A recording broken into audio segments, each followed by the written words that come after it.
Hello everyone, and let's work on the exciting problems where we're finally going to be using first and second derivatives to build something optimal. Have you ever wondered why those boxes you see when FedEx or any other mail service deliver you have those particular shapes? Or when you go to the mail office and they tell you the prices for each box, why they all have different shapes, and how do you know that those shapes are the best ones? After all, each business had to decide on those questions because they cannot offer you infinitely many different types and shapes of the boxes. So they have calculated what are the most popular boxes clients usually buy and what are the best shapes. Do you see this one in the middle? Seems like it's the biggest one, or I would say it can fit the most. Fitting the most basically means having the optimal volume. That kind of volume that if you want to fill it in, say with flour, you can finally transport the biggest amount of flour you have, or candies, or anything like that. Versus this tiny shape is a little bit different, and maybe it will be more handy for something long or wide, but probably it will not fit as much flour or candies as the previous ones, and so on. Indeed, many shapes are more practical than other shapes, and you will learn that the cubic or spherical shapes are the most practical. So in this problem, we are finally asking you to build your own box with given restrictions. Let's see what we are working with. We're working with the box that was made from a given piece of material, which basically means you need to build a box, and whatever you found at home was only cardboard 10 by 16 centimeters. That's it. That's what you have. And from this, you want to build an open box. And we don't know what the size of this box will be, but we definitely know that since we want to ship something, we want to maximize the volume of the box we're building. So we want to be smart and make sure that we don't build something not practical. So how to build a box from the piece of material? I stopped reading the problem right now and just want to think about that. Say you're holding a piece of cardboard in front of your hands, and you can build from it an open box. Open box means this thing, something that doesn't have a top, the box with no top. So something looks like what you usually have if you sell puppies or kitties, right? That's what you put in an open box. And then you want to have the most optimal shape of it. So to do that, the idea is the piece of cardboard is flat, right? This is flat.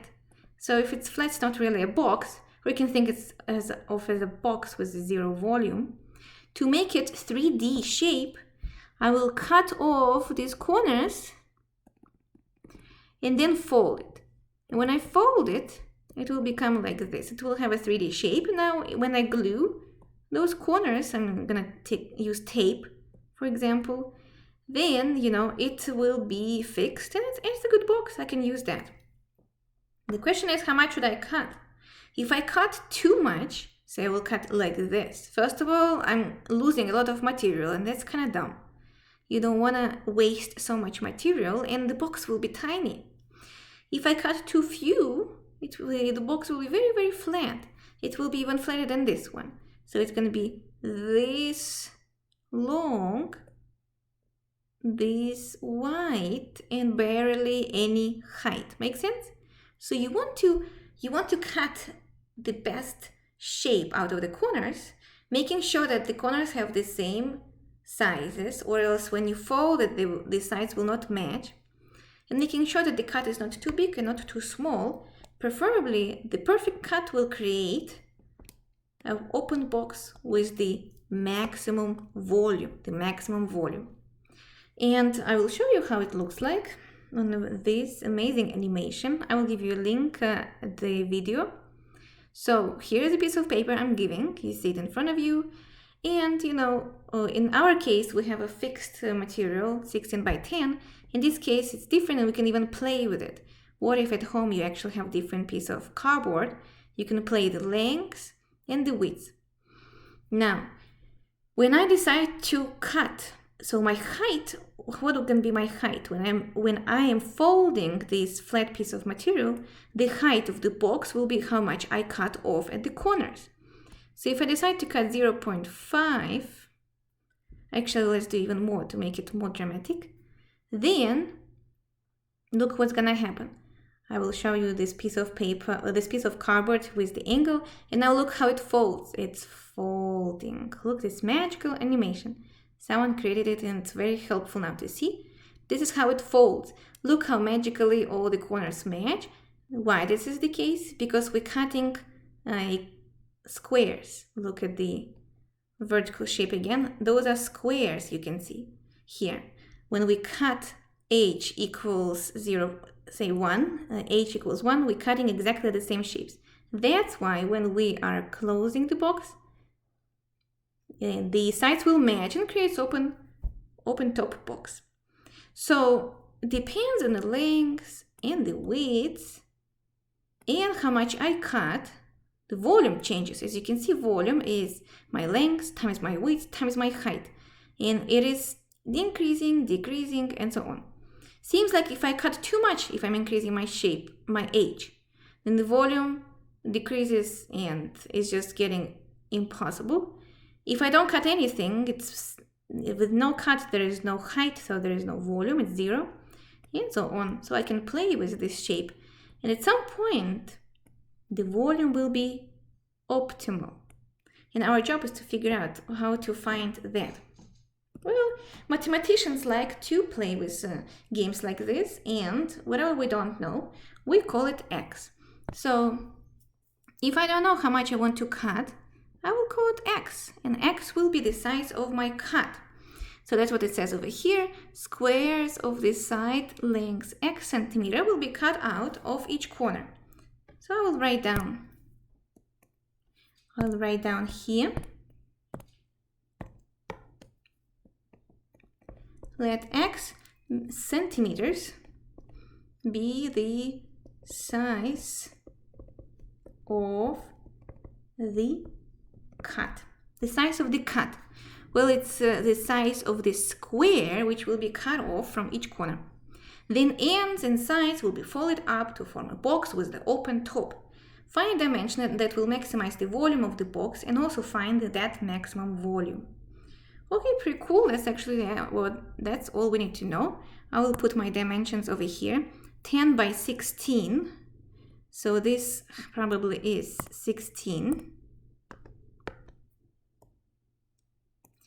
16, and this is probably 10. And you can play with different sizes at home to see why it matters. That's all information we have, and actually it's enough. Piece of material in my hand, and x is whatever I'm gonna cut off. I need to find that x.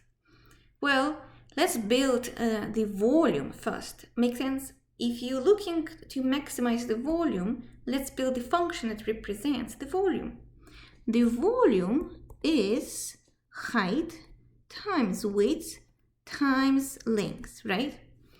And this is height and width and length of the box, not of the piece of material I'm holding in my hands. But the box doesn't exist yet because we did not fold it yet. Okay, let's create those sides of the 3D box. Here is my height, length, and width.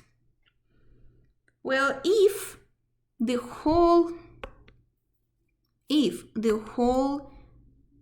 length over here is 16 and I'm cutting off x and x from each side twice, right?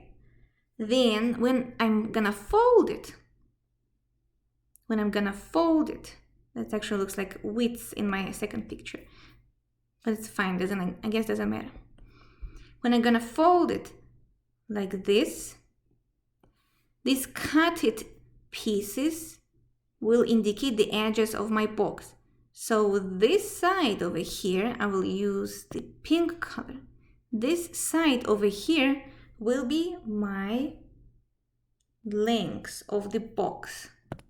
So what is length of the box with the given information? Length of the box is 16 minus how much did we cut off, how many centimeters we cut off. We cut off x centimeters from left side and x centimeter from the right side, which is 2x. Now a little bit faster, let's talk about the second side. Here it is. The second side over here will be width. If total is 10 and I'm cutting off x and x from each side, then width becomes 10 minus 2x. Now the hard question is, what is my height? The height is what happens when I fold it. So I got the width, I got the length. The height is how much I'm gonna go up when I'm folding it. From the animation, you could see when it was flat and I'm folding it, how much do I fold it by? How high the box go? The box go as high as my cut is. So if my cut is huge, the box will be very tall. If my height is small, the box basically will be flat. Look how funny it is. Basically flat. Still enough to put some flour in it, but it will be very flat. The bigger my cut, the taller the box. So that means if I called the cut x, my h is x. And here are 3 dimensions of the future box. And this is actually good enough to start creating a function, because now we know that the volume is the product of height and width and length. So